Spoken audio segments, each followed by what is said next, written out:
What's up, YouTube? Thought I'd do a little video here updating a few things on the bike that I put on, then some things I've run into with the 120R motor here. The 120R motor had a little issue with it.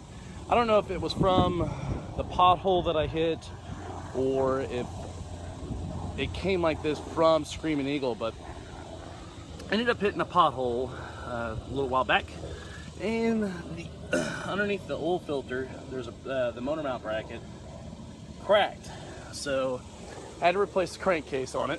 Whenever they replaced the crankcase, they did a check on the flywheel, and for the run out, let's see, I think it's supposed to be no more than 5 thousandths, and it was 18 thousandths out. So ended up having to replace the flywheel, and runs a lot smoother now that it's completely built back up. Myers Durden here in Tulsa, Oklahoma helped me out with that. They're also the ones that I bought the bike from, and they put a lot of the stuff on for me, just about everything on for me actually. Excuse me. Had a great experience with Myers Durden here in Tulsa. Highly recommend those people. The big thing that I had was when they redid the motor, get the flywheel and everything fixed, I started developing a noise down here in the compensator. Had the clutch replaced or changed out when I first did the 120R motor, but they don't say anything about the compensator. The compensator's up here, clutch is back here. Clutch that you change out to what's recommended for the 120R, but the compensator, they didn't say anything, so I didn't replace it.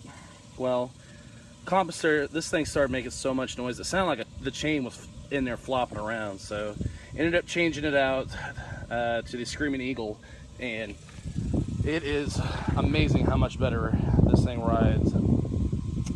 If you're going to do this thing, just go ahead and replace it. So it's, what was that? I think it's like 250 bucks, something like that, for the actual part. So Myers Durden helped me out on that. Oh, another little update. Ended up getting the pistol pockets bag. It's the tall one, or the bigger size one, instead of the little halvesy bag. I ended up getting their new style bag. Let me see if I get around here and get a good look for you guys. It's great. It holds a lot of stuff, lots and lots of stuff. Let me I'll open it up for you. You've got the main zipper here, and inside I've got my gloves and sunscreen, 2 pairs of glasses, a couple tools. It's got the little front pouch there.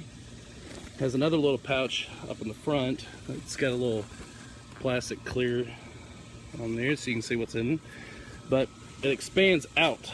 So sitting here between my T-bars and the fairing, I can actually expand it all the way out. Let's see if I can get it here so you can kind of see. I mean, it'll go almost all the way to touching it. I like it up here because of the fact of people don't notice it. So if somebody walks by, they're like, oh, what's in there? So, but I love this thing. I think, what was it, like 80, 90 bucks, something like that. Got it pretty quick too.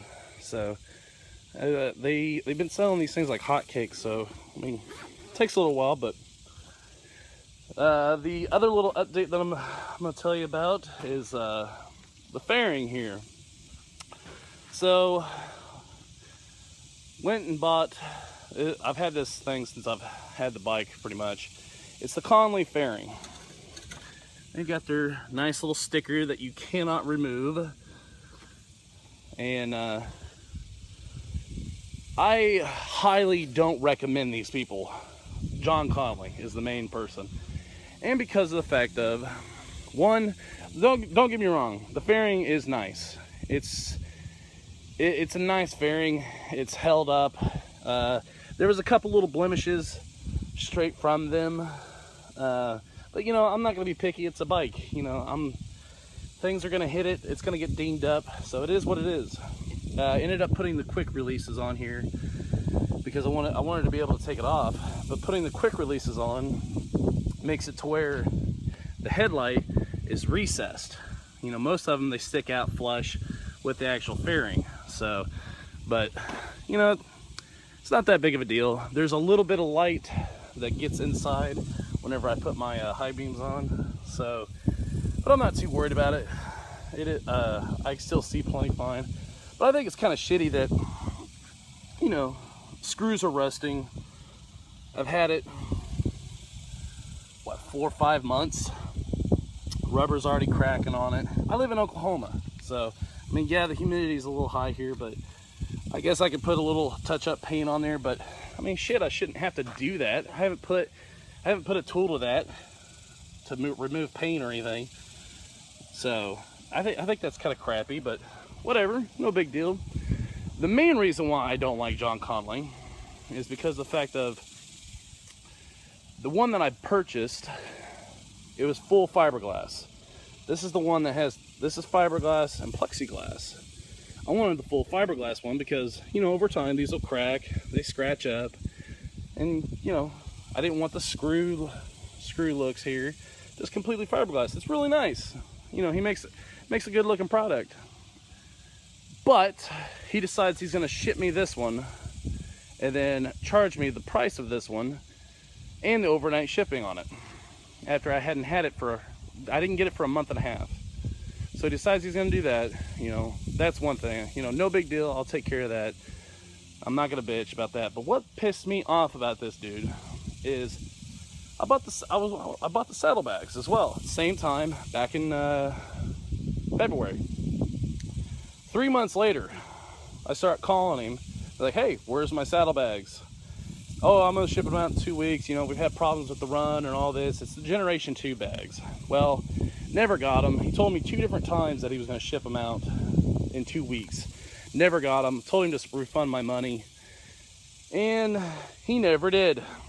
He told me that if I ever wanted to buy anything from him again, he was gonna charge me double the price and all this. And he had a hissy fit because, you know, he was having problems with his supplier and all this. It's like, well, dude, just don't sell the bags until you've got them or something, you know, or refund my money. But no, decided he wasn't going to refund my money. Total douche on the way he acted. So highly don't recommend him as a customer.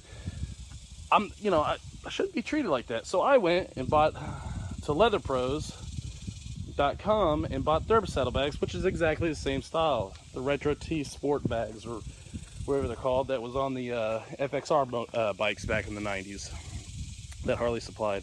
And yeah, they look nice. Big Bear Choppers uses them, so heck, if they're good enough for Big Bear Choppers, good enough for me. So I'm looking forward to getting them. I'll do a little update on that whenever I get them. So, but all in all, the bike's running good. Haven't had really any other issues. Let's see. Oh, did a little tank lift on this thing. Did a 2.5-inch tank lift. It's nice. I haven't had, with the 120R, it is almost August. This is what, July 27th or 28th, something. And I haven't had a single issue with this 120R heating up. I don't get a lot of traffic. I try to stay, moving as much as possible, but the motor does not get hot. I mean, people always bitch, oh, Harleys run hot. You're on a damn motorcycle, dude. Quit bitching and enjoy the ride. So I popped up the tank just to help with the motor a little bit more. I have the oil cooler down here, but I also wanted the tank lift. So it gives it a nice little look. It's the 2.5-inch tank lift. But to each his own. I like it. Didn't have any clearance issues with my fat gorilla legs down here. So I noticed the rolling sand seat that I purchased. I ride a lot. I bought this back in February and I have almost 5,000 miles on it, and it's probably been in the shop after hitting the pothole. It was in the shop for about a month. So between February, and now it's probably been in the shop a whole total of 2 months. So I put some miles on this thing, but love the D&D exhaust. I've noticed, I don't know if it'll come out in the video, but you can kind of see the heat shields bluing a little bit. It is, the bike's tuned, so I think it's just from whenever I've washed it, the exhaust has been hot. So, but I don't care. It is what it is. Gives it a little character. Anyway, if anybody has any questions, feel free to ask. I try to stay up on comments and stuff. People bash me on things I say, saying that I don't know how much torque and horse I have on my motor. Well, they can suck a dick. I know what the dyno sheet says. It's my bike. Haters gonna hate and haters gonna hate. Metal up, rubber down, guys. Stay safe.